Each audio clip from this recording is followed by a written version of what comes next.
Hello and welcome to Future Imperfect. I'm your host, Steve Megatron Phillips, or Admiral Phillips in this case, and joining me this week on the USS Future Imperfect is... Captain Michael Dodd from thisweekingeek.net, and welcome everybody to, like I said, the Future Imperfect show where we discuss Star Trek related things, but also occasionally other sci-fi properties and things that we find interesting going on in the realm of science, technology, and beyond. And in this episode of Future Imperfect, we're going to be talking about Star Trek Discovery, because finally some new stuff has been released by CBS. And we're going to be talking about the San Diego Comic-Con trailer that was released this past week, and also talking about Star Trek Online, because something has actually happened with that, and oddly enough, with Star Trek Discovery as well. So we'll be sharing some musings, some thoughts, and hopefully some, hope for what's going to happen in the second season of Star Trek Discovery, dropping in early 2019, where it will have some competition against Game of Thrones, which will be dropping around the same time. Likely, anyway. My prediction is Super Bowl when this comes out. Other than that, I guess, Steve, we should start at the beginning. And that is talking about the Star Trek Discovery Season 2 trailer, which seems to focus around Captain Pike taking control of the USS Discovery under Starfleet article, blah, blah, blah, technical jargon, and focusing around some mysterious signals that are coming across the Alpha Quadrant, across like 30,000 light years, and somehow it's tied into Mr. Spock, who is Michael's adoptive brother. And I gotta say, I like the way this trailer looks. It looks like the money was actually spent on the show. It doesn't look as... I don't want to call season 1 of Discovery bad looking, but it didn't look like the budget was on the screen. Here, this looks like a movie. It does. And coming from season 1 where I was like the biggest skeptic, and I still don't love season 1. It's good, but I still don't, it's still not my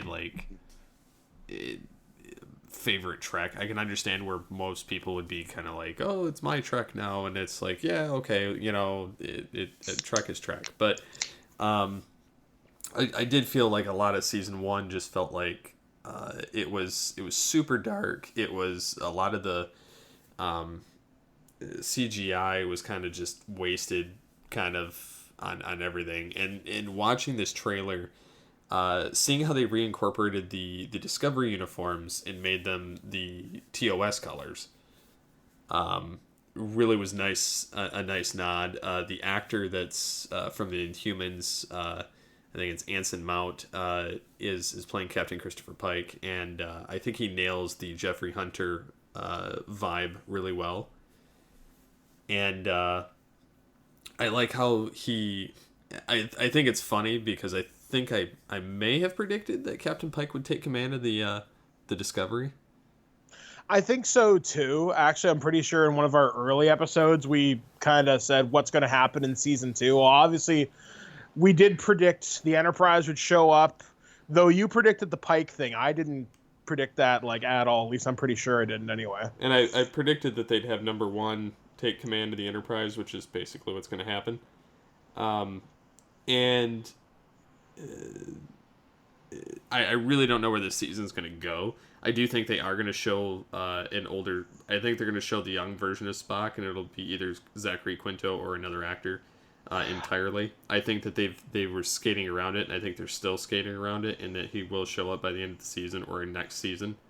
I think if they backed up a truckload of money to Zachary Quinto's house, I'm pretty sure he'd be more than happy to reprise the role of Spock, which I think would be fantastic, because as far as I know, he's not doing a whole hell of a lot right now. No. But so I think that'd be great. Did you see who they cast as number 1? No, I didn't. Rebecca Romijn. Oh. Mystique from the original X-Men trilogy. That's pretty cool, actually. She's playing number 1, filling the shoes of Majel Barrett, Gene Roddenberry's wife. And it's going to be interesting to see how they play this out. If I'm not mistaken, I want to say wasn't Sulu or Scotty on the original? I want to say Sulu was, but I'm not 100% sure on that. I'm gonna check. No, they had Spock, and doesn't look like they had. No, it doesn't look like they had him. It must have been an earlier episode of maybe where no man has gone before the second pilot. I must have seen them on there, and assumed it was the same because they were all wearing the same type of uniform as this version. But I think it's kind of cool that they put it with this new, the Lenny Kravitz "Getaway" or "Fly Away" song.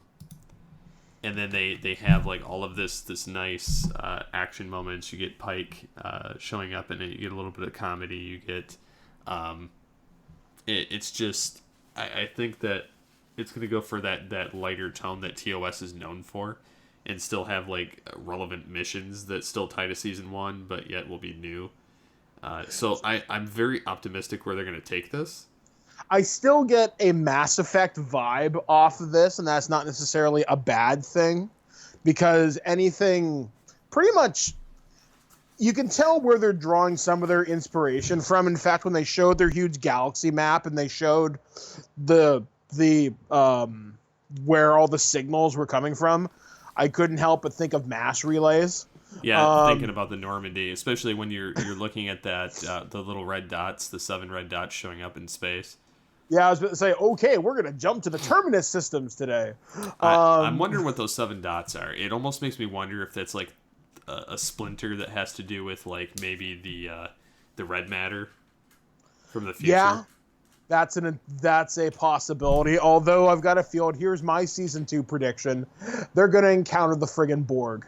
I assure you, I've got a feeling, as despite them saying this ties into the Prime universe, look what they've done to the Klingons. I'm pretty sure we're going to see the Borg. We're going to see more TNG era enemies show up, or maybe we'll see Tholians, because Tholians would be kind of badass too. Well, Tholians would actually be pretty interesting to see them get a new style. Being that we really didn't get to see much of them. Because all we've seen is like the ship, as far as like I understand. I mean, we saw them in Enterprise. Okay. But TOS, we saw them in the ship, and that was about it. And I think it would be interesting to see them play out in this, but at the same time, if they were to go to the Borg, I mean, those could be transwarp hubs that opened up.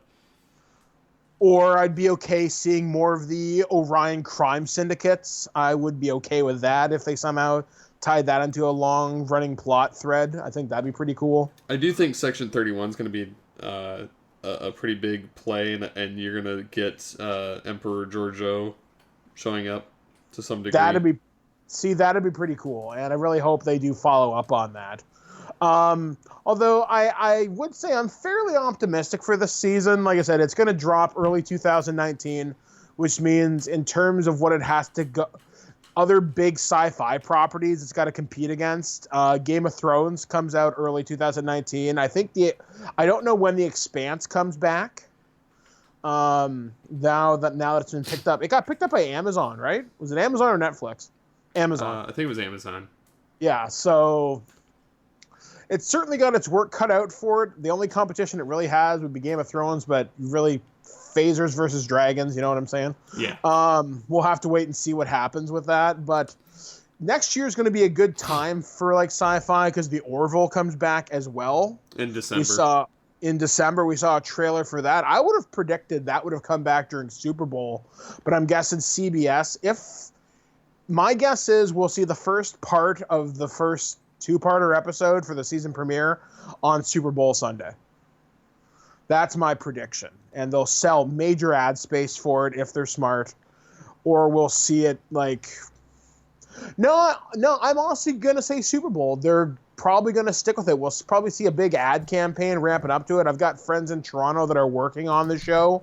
They work in the costume department. So nice. I haven't heard anything out of them, probably because I have NDAs so tight that, not even light can escape. I would love Pike's captain's uniform.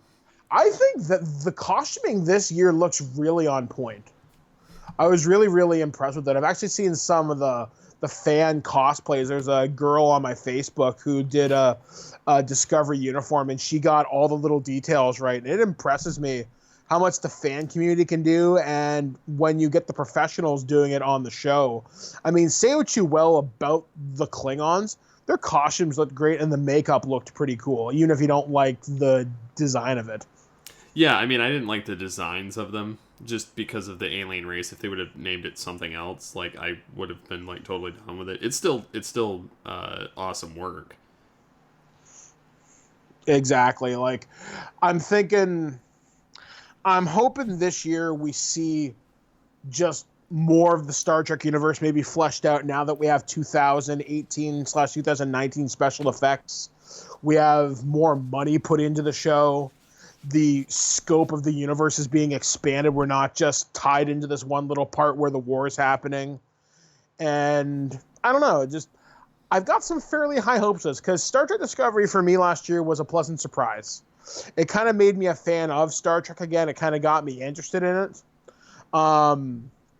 So, yeah, hopefully we'll see exciting things from it. If we did see a new version of the Borg, I would be totally over the moon for that, because I'm a Borg whore. What can I say?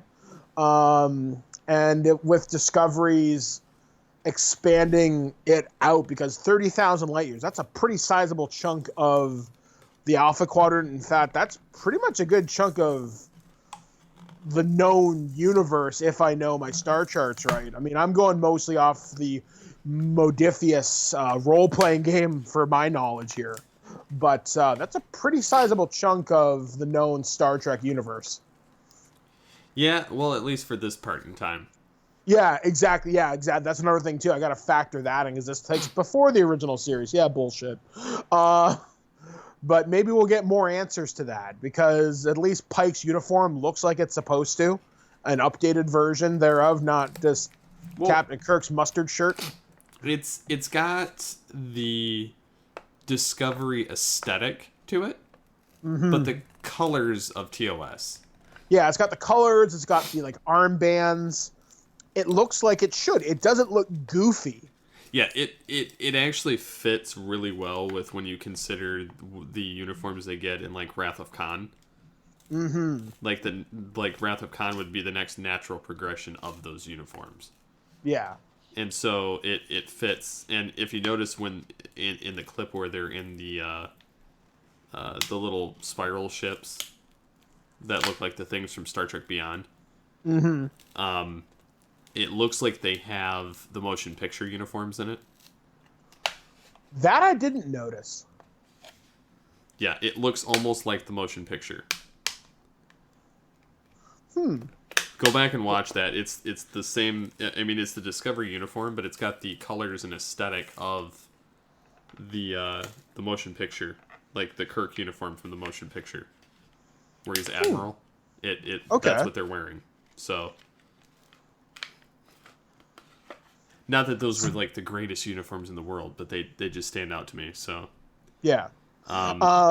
One of the other things that happened with Star Trek Discovery, obviously with getting the new trailer and getting a semi-release date for it, is this surprised me, is because Steve plays a lot of Star Trek Online, and when I saw this story pop up on Kotaku, I'm like, okay, we got to talk about this.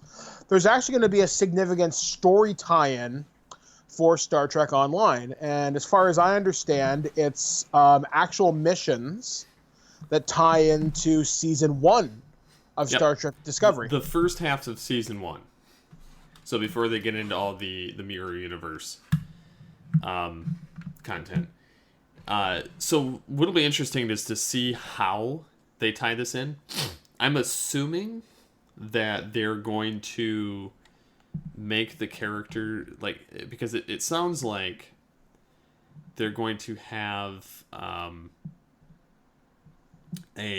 create a Federation character from the Star Trek Discovery timeline, which would probably be not much different than how people are able to start a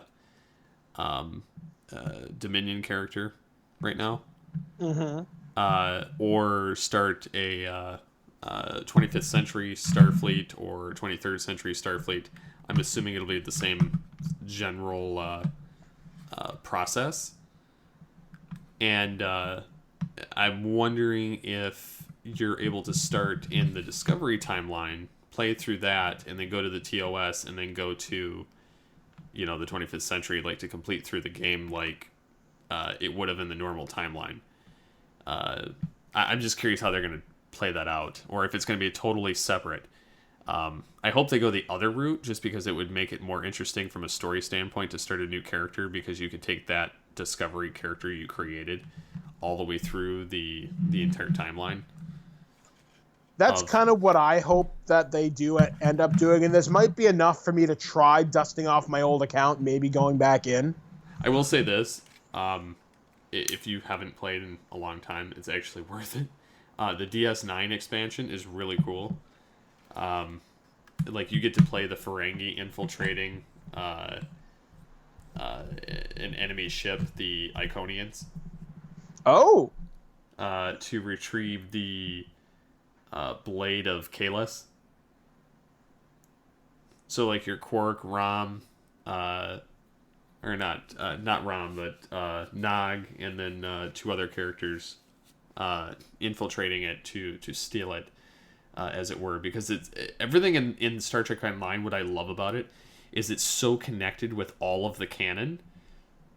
There's even a point where you're summoned by Agent Daniels to go to the Kelvin timeline to stop the sphere builders, and you actually see the Kelvin timeline Klingons and the USS Constitution, and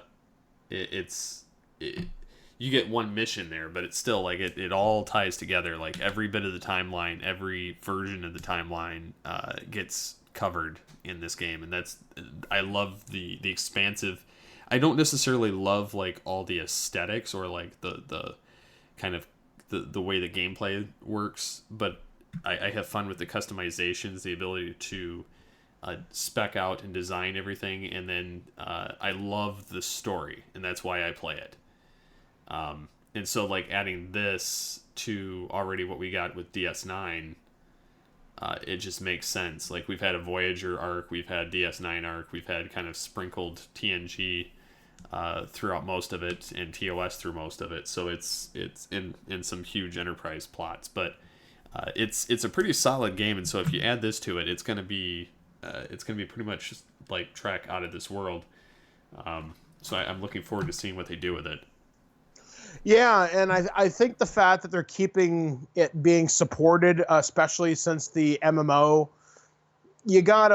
it's not unfair to say that that genre is starting to lose a little bit of steam, because, I mean, despite the fact that WoW is still the most dominant one out there, and it's just getting a new expansion released in the last little bit, the age of the MMO is starting to slow down.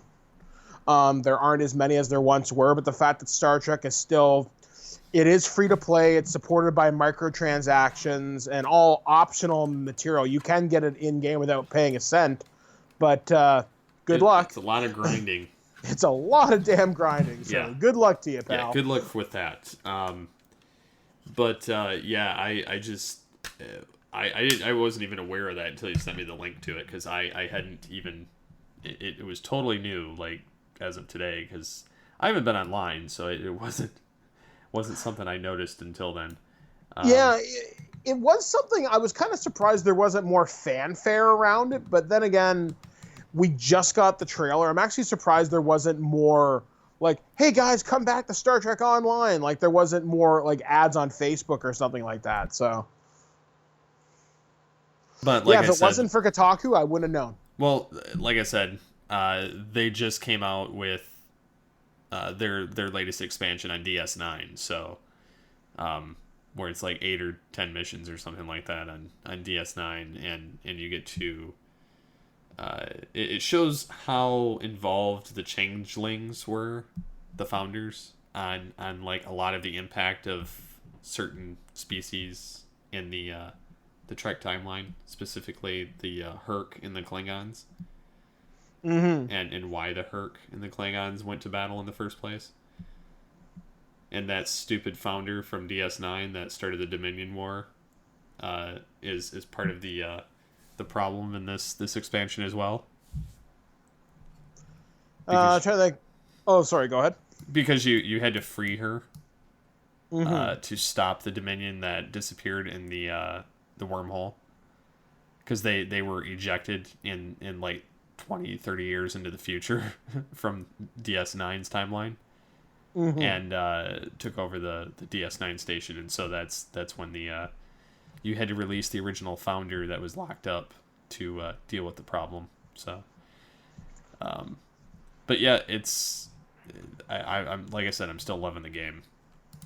In other Star Trek news, actually, for our good friends from This Week in Geek over at Modiphius, who is the UK-based publisher of the Star Trek official role-playing game, Star Trek Adventure role-playing game, just released a couple of books in the last little bit. They released the Command Division source book. They also released the Beta Quadrant source book, which talks about the Romulans, the Orion Syndicate, etc., etc. I actually had a chance to sit down with developer Sam Webb, who is the line developer for Star Trek, and how he just kind of fell into that job literally, but also how he has a chance to work on different books like Science, Ops. There's a Delta Quadrant book coming out next year. So these guys have the license for quite some time. I got a little bit of info out of them. There's going to be a starter set coming out next year, or actually, sorry, closer to Christmas rather. So if you want to find out more from that interview, I'm sure Steve can post a link on Geekcast Radio, or you can go over to thisweekingeek.net, check out the botched roll that I did this week, or last week rather, depending on when this episode airs. You'll be able to find that over there. Just look for my interview with Sam Webb. And so the other thing too with Trek that we haven't covered is IDW is doing a Star Trek vs. Transformers crossover. Yes. Actually, one of the artists is on my Facebook. I didn't realize it. It's an artist named Philip Murphy. He's drawing a lot of the covers for this, and it looks surprisingly cool. I'm actually surprised this hasn't been done earlier, but Star Trek is no stranger to goofy crossovers. Well, there was Star Trek I think the X-Men. first one was Star Trek vs. X-Men. Yep, Star Trek versus the X-Men. They had Star Trek versus Doctor Who a couple years ago. Where Captain Kirk fights Cybermen, and Captain Picard and Matt Smith team up against the Borg and the Daleks.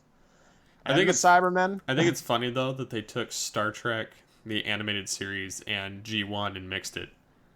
Yeah, you know what? I'm kind of happy they did that because it makes sense to me, simply because animation versus animation. So why the hell not? So the fact that I can have cat people and, like, I don't know, Blitzwing is kind of entertaining to me. So I've seen some of the in-progress covers that have been posted to this guy's Facebook. He does post it out on Twitter as well. And the artwork seems pretty on point. I don't know what the story is. But you know what? IDW treats its properties pretty well, so it won't be stupid. It won't be silly. It'll be interesting. Obviously, it's going to... my guess is it'll involve around Energon and dilithium, and somehow the Klingons will get involved, because I think they're on the cover to one of the issues, actually. So we'll have to wait and see what happens with this. I'm excited. I might buy the first issue digital, and if I like it, I'll pick it up. Yep, I will definitely be interested in this. Oh, another thing to mention before we leave you, we didn't cover this one before too. If you have Netflix, and at this point, who the hell doesn't, check out, there's a show on there called The Toys That Made Us, and they did an entire episode dedicated to Star Trek toys. And you'd be surprised how many people have handled the license for Star Trek over the years to varying degrees of success, from Art Asylum to Playmates Toys, to other license holders, and there's some pretty interesting stories on there. In fact, if I had disposable income, I would love to get the Spock police helmet, simply because it is so stupid looking and it's ridiculous. I think it would make a nice centerpiece of a collection. But I don't know, Steve, is there anything else in Trek that we can talk about? I don't think so. I've got two other things. Okay. The first one is that they revealed that they're going to do Star Trek short treks. Like So it's slot car racers? it's a series of monthly short form stories that will function like bonus content and air on CBS All Access in conjunction with the larger Star Trek Discovery series. CBS says that short treks will air in installments of about 10 to 15 minutes as an opportunity for deeper storytelling and exploration of key characters and themes that fit into the expanding Star Trek universe. So among these planned episodes are a Harry Mudd episode directed by Rainn Wilson, and starring him, of course, a sidebar for Ensign Sylvia Tilly, an episode starring Aldous Hodge, no idea who that is, as a man stranded on a deserted ship, and a dive into Lieutenant Commander Saru. Ooh, that'll be interesting. So, yeah, that's one of their things. They're still being kind of tight-lipped on what the other series are going to contain.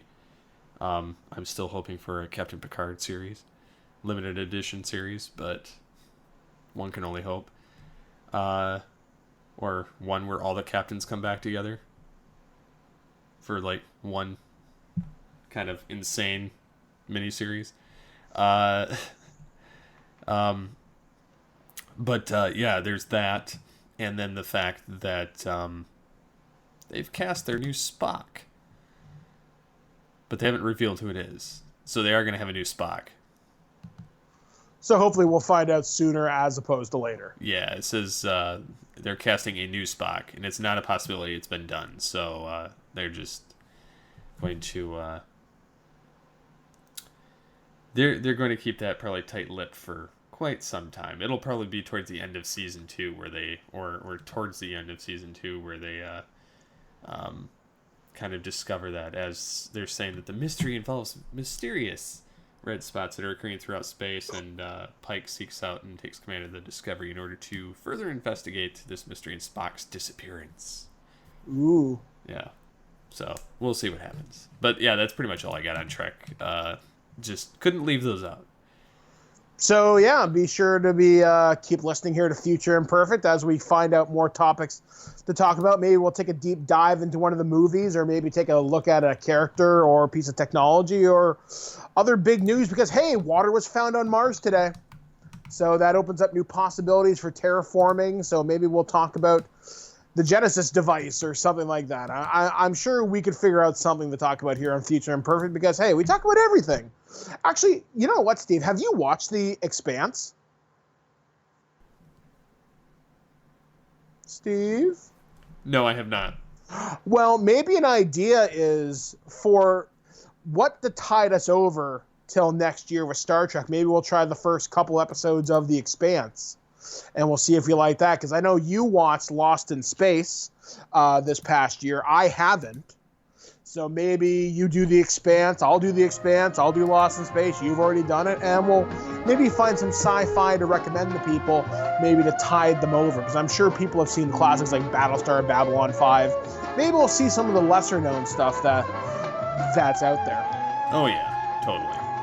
So anyway, for this edition of Future Imperfect, I have been your captain for this voyage out here in the Alpha Quadrant, but I've been joined by my faithful Fleet Admiral, Stephen Phillips, and until next time, live long and prosper.